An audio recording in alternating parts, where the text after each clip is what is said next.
भारत देश 15 ऑगस्ट 1947 रोजी स्वतंत्र झाला. त्यानंतर देशाचे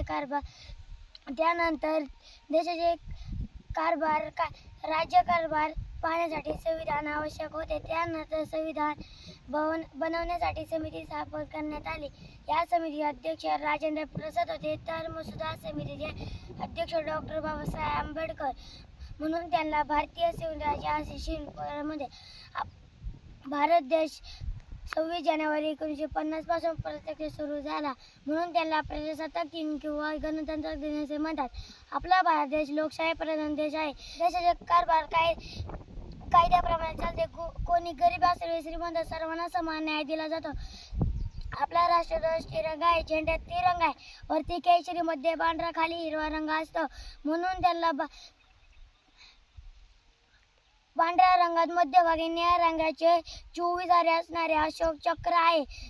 उत्सव तिरंगाचा बळी झाला. नतमस्तक झेंड्याला ज्यांनी भारत देश घडवला. एवढे बोलून माझे 2 शब्द संपवितो. जय हिंद, जय महाराष्ट्र. जय महाराष्ट्र.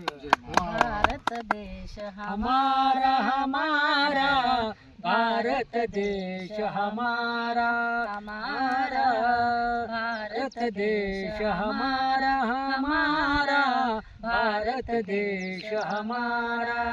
इस देश में संत महंत, इस देश में संत महंत, संतों का उजियारा उजियारा. भारत देश हमारा हमारा, भारत देश हमारा हमारा, भारत देश हमारा.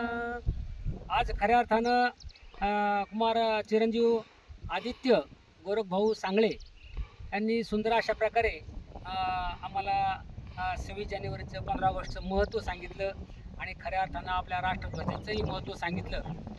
खूप सुंदर. आधी कितीला शाळेला तू आता?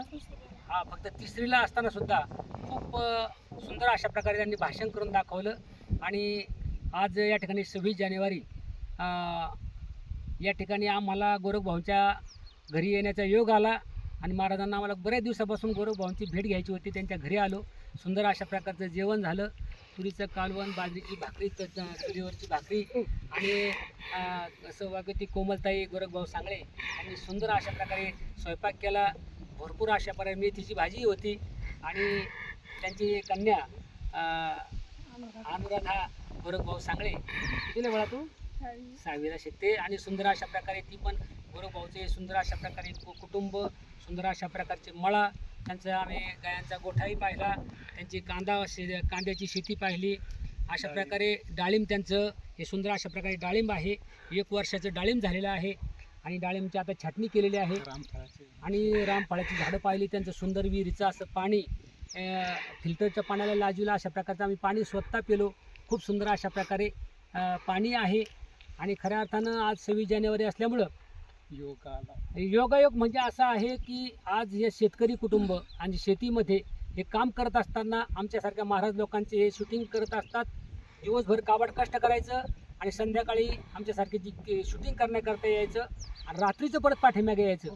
तर त्यांचा येण्याचा रस्ताही पाहिला. खूप खडतर असा प्रवास करतात. 50-60 किलोमीटर येऊन त्या ठिकाणी शूटिंग करायची आणि महाराजांची शूटिंग केल्यानंतर पुन्हा त्यांच्या घरी यायचं. अशा प्रकारे त्यांचा खरं घरी येण्याचं एक प्रयोजन होतं का ते किती लांब राहतात आणि कशा प्रकारे त्यांचा रस्ता आहे, कशा प्रकारे ते स्ट्रगल करतात जीवनामध्ये हे पाहायचं होतं. खऱ्या अर्थानं आल्यानंतर खूप समाधान वाटलं. घर नीटनेटकं सुंदर अशा प्रकारे घर आहे आणि घरचं त्यांचं कुटुंब खूप सुंदर अशा प्रकारे त्यांचं जेवण, प्रेम आणि साधू संतांचा आल्याबरोबर आमच्या त्या ठिकाणी त्यांनी पाय धुवून सेवा केली. त्यांनी आमचा आदर सत्कार केला. माझ्याबरोबर हरिभक्त पराय रवी महाराज दळवी हे श्री क्षेत्र रामलिंग या आमच्या अन्नपूर गावच्या शेजारीच राहतात. सुंदर अशा प्रकारे त्यांचंही कुटुंब आहे. खूप जीवनामध्ये त्यांनी स्ट्रगल केलेलं आहे. त्यांची आपल्याला यूट्यूबला मुलाखत घ्यायची गोरख भाऊ.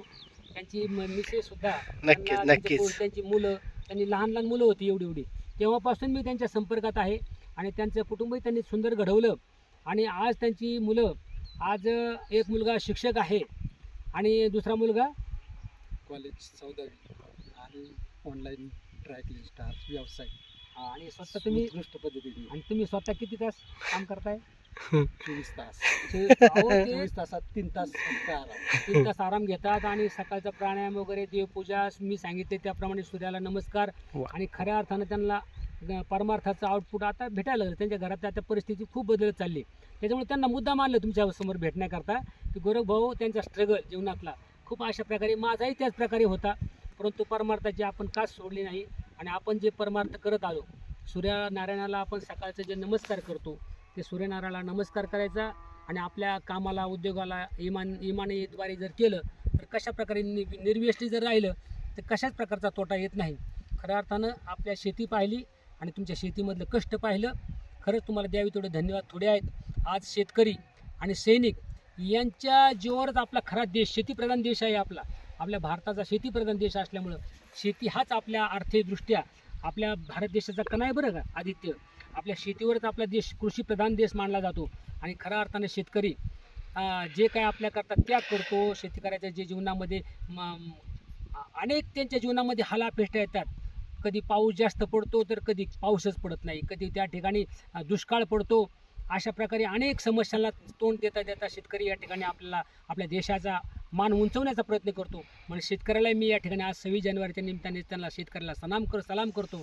आणि आपल्या देशाच्या सीमेवर आज आपलं रक्त गोठवणारी थंडी त्या ठिकाणी आहे. हिमालयावर जर पाहिलं तर -45 डिग्री सेल्सिअस अशा तापमानामध्ये आपले सैनिक त्या ठिकाणी उभे राहतात, छातीमध्ये गोळ्या घेतात, पण आपल्यासारख्यांचे सर्वांचं रक्षण करतात.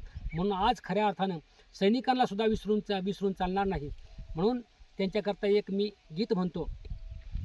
ये मेरे वतन के लोगो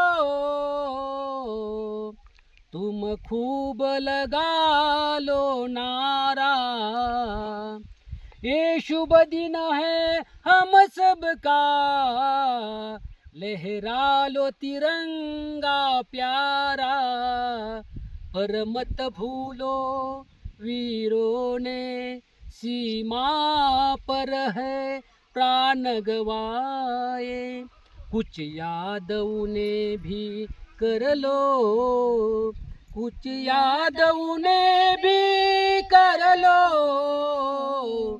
जो लौट के घर ना आए, जो लौट के घर ना आए. हे मेरे वतन के लोगों जरा आँख में भर लो पानी, जो शहीद हुए हैं उनकी जरा याद करो कुर्बानी.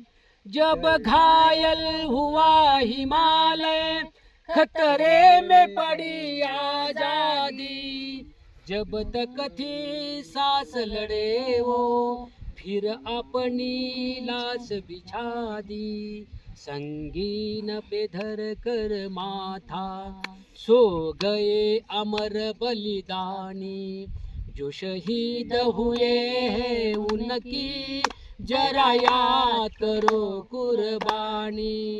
ए मेरे वतन के लोगों जरा आँख में भर लो पानी, जो शहीद हुए हैं उनकी जरा याद करो कुर्बानी. भारत माता की जय जय जवान जय किसान.